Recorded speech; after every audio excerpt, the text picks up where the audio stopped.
Hey guys, I'm Janet on occasion, and today playing at the Total War Warhammer II Battle Replay. So as you can see by how shiny my men are here, I'm playing as the High Elves, and I'm against the forces of Chaos. So obviously the first thing I need to do is lock this. There we go. Now we can actually see everybody.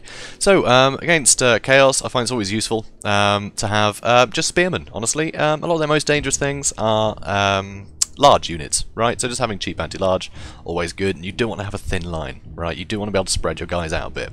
So, and obviously you want to back them up with some good heroes. So I've got Tyrion. I find he's probably the most useful in this engagement, just because he can tank some damage.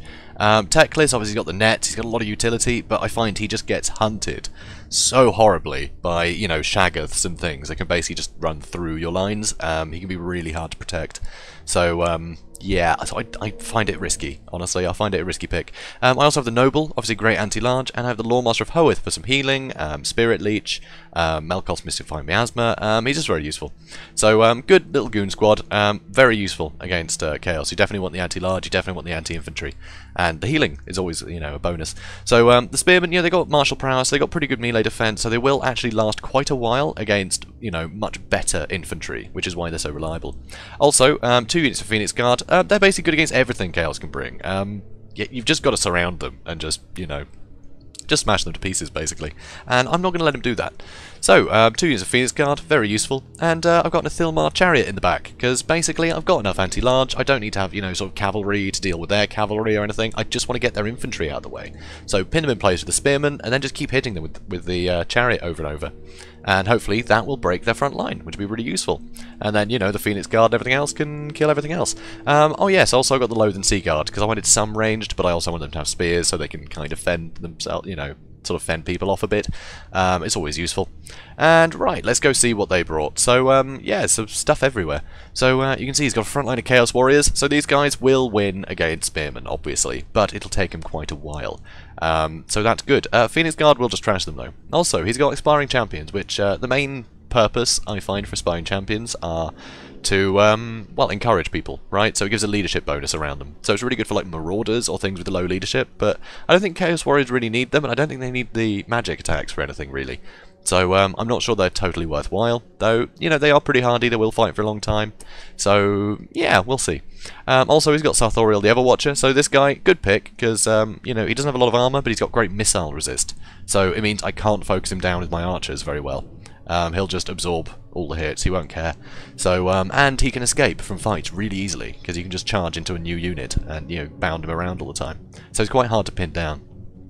Also, he's got a Hell Cannon, so this is going to be the bane of my Phoenix Guard. I need to keep my Phoenix Guard away from this. He's also got a Exalted Hero, so the Exalted Hero, really useful, I think, a lot of utility. He causes terror, and he can just hop around the battlefield quite well. He's very mobile, which is very useful. So, also, he's got these 2 units of Marauder Horsemen with throwing axes. These guys are great for just chasing dragons around the map all day. So I didn't bring any dragons, because I figured they'd have this. Also, he's got 2 queues of Chaos Warhounds with poison. So again, just really useful. They'll be great backup. You know, nice and quick, good flanking. The poison will help debuff me. They're just very useful.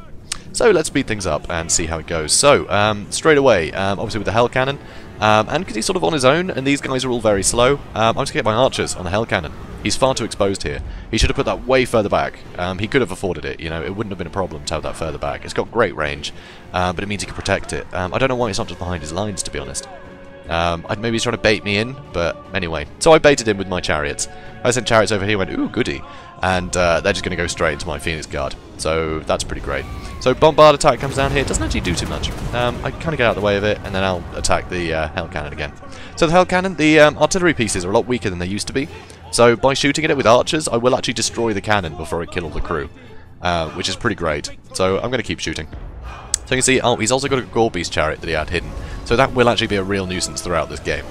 So here you can see, you know, obviously the Phoenix Guard and the Chariot have managed to fight off the Chaos Warhounds, but, you know, that's to be expected, right? So I'm trying to move these guys around, just wheel them around a bit. This side obviously got completely wrecked, so I had to fill in with the Phoenix Guard. Luckily, that cannon is going to be offline soon, so he won't be able to get too many hits into this group. And he was still actually aiming for the Spearmen there. So the Yeah, so look at that. That's crazy. Exalted Hero got really damaged when it was fighting amongst these guys. I mean, I did just charge all my heroes at him, but, you know, it happens. So he's been chased off. And here, annoyingly, I've just got the Athilmar Chariot fighting all these guys now, because I had to pull the Phoenix Guard out, but I wanted to stop these guys from getting a flank. And actually, like, yeah, good combat stats and good armor for the Athilmar Chariot, so fighting all these guys in melee is not the worst thing in the world. They will keep them busy for hours. So that's good. And there we go, Hell Cannon, dead. Great news. So now I can start trying to flank. Over on this side, it's just the Phoenix Guard holding off, you know, a couple of units. With the help of Tyrion, though, and honestly, they're doing great. There's no problems there. There's a lot of Phoenix Guard getting attacked by the Gorbeast Chariot, and actually they will get flattened by the Gorbeast Chariot, but luckily, he didn't keep moving, he's getting a bit stuck on the trees, so I'm able to start getting some hits in, which is really good. Here, though, you know, the Sarthoreal, the Ever-Chicken is coming in on my Loathen Sea Guard, and yeah, a lot is coming in on the Loathen Sea Guard, actually. These guys are not going to last. This is what I wanted to stop happening. That's why I was trying to pin people in place a bit. Over here, you can see these guys are getting a lot of really good, like, rear axes, I suppose, into my spearmen, so that's a real shame. And they're going to get hit by a bombard ability, which I don't spot. So I was going to actually charge in the rear here. There we go. He's finally doing it. And that actually does a ton of damage. So these guys are getting really hurt. So even with these two units, now the Gorbeast Chap, they just want to destroy this flank, and honestly, they will very easily. But it keeps a lot of the hassle, you know, away from me for a while, so that's good. So the Lawmaster's having a great time with his great anti-infantry, dealing with all these. You know, he's been healing people with Earthblood the whole time. But my Loathen Sea Guard have had a pretty tough time with things. That unit's still going, I guess, but still. So Athilmar Chariot now trying to help wrap up these guys, because these Phoenix Guard and Tyrion, they're going to be a lot of help if I can bring them out. Oh, and actually, I think I forgot to bring Sunfang in this battle, which is really annoying, because there were so many infantry that I could have just scorched. But unfortunately, I couldn't. So yeah, you can see these guys just getting torn to pieces. I'm doing some damage to the Chaos Warriors, but not enough. And here, my Loathen Sea Guard are getting sandwiched again, which is irritating. But anyway, as you can see though, yeah, some of my spearmen still doing pretty well actually. They're holding in, and my Phoenix Guard have barely taken any damage. They're doing great. And I mean, they're fighting, you know, decent troops here, but they're doing fine. So Spirit Leech goes down on him. It's probably not going to do much damage. I think he's got pretty good magic resistance as well as missile, if I recall. But still, you know, some damage. So over here, he's using the Exalted Hero to try and make sure that my fleeing units don't come back. But honestly, I'm happy with him over there. It'd be more threatening if he came in here and tried to help out his units, because it'd take a while for these guys to come back. So, I don't know. I'm not sure if it is totally worthwhile. Anyway, here, so they've dealt with the Loathen Sea Guard, now my Chariot's a bit bogged down. The Exalted Hero is actually going to be great against the Chariots. He's got good armor piercing, he will do a lot of damage to them, and they can't just pass through him, as you can see. So he will actually do very well here. So as you can see, they're also not immune to psychology, so he's been terrified. So great shout, to be honest, there, using Exalted Hero to attack the Chariot, because, yeah, my Chariot's offline now. He could have actually just chased him with the Marauder Horseman till, you know, till it was gone, but he didn't. So that's good for me. So you can see this side completely shattered it, so that's great. So now I can come in with my like 2 lots of Phoenix Guard and Tyrion and just walk down, just walk along. Unfortunately, you know, I've still got just the odd pocket of resistance amongst here. Here I'm trying to just get these guys to run away. I was expecting a charge from the Athilmar Chariot to do more damage than this, but really gets most of its value from being able to pass through units. But still, you know, it made him run away. So here, charge into their infantry. You can see a load of their infantry is starting to break again now, which is great, because these guys are very high value.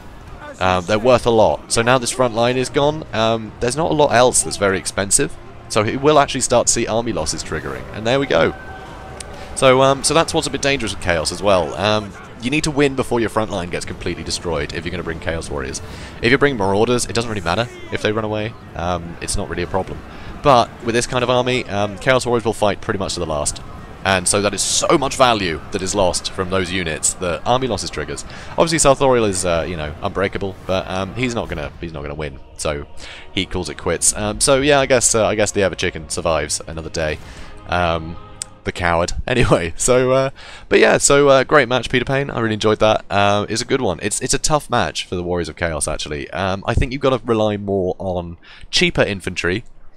Just to basically pin the High Elves in place, and then you've got to bring a lot of big stuff. So, you know, Shaggoths and Dragon Ogres in general, I find are really useful.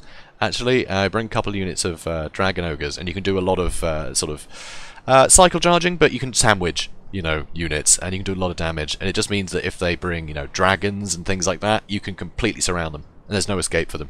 And, you know, the Dragon Ogres got good enough leadership that they're not going to run away. So they're really useful, I find, in this matchup. yeah, you just need to hit things hard, basically.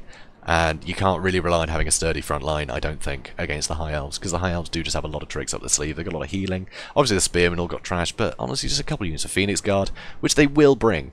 Because, you know, Chaos have got a lot of very dangerous large units. You're going to want some Phoenix Guard. And they will actually just go toe-to-toe with any infantry that Chaos bring. I don't know how it is against Chosen, but Chosen are so slow. You can just pepper them with arrows and, you know, rear charge them with chariots or dragon princes and stuff, and you can just toy with them. And you end up with just such a tiny Chaos army. I just don't think you can really deal with the High Elves, you know, in that kind of situation. So it's tough. It can be a tough matchup. So yeah, so credit there though. He did pretty well to like break my front line, but unfortunately just had nothing to take out my heroes. So you know, that's why like something like a Shaggoth would have been great. Something that could actually just hit really hard, because unfortunately the Everchicken can't do that. So anyway guys, if you enjoyed this, please do comment, like and subscribe, and I will see you in the next one. Have a good day guys.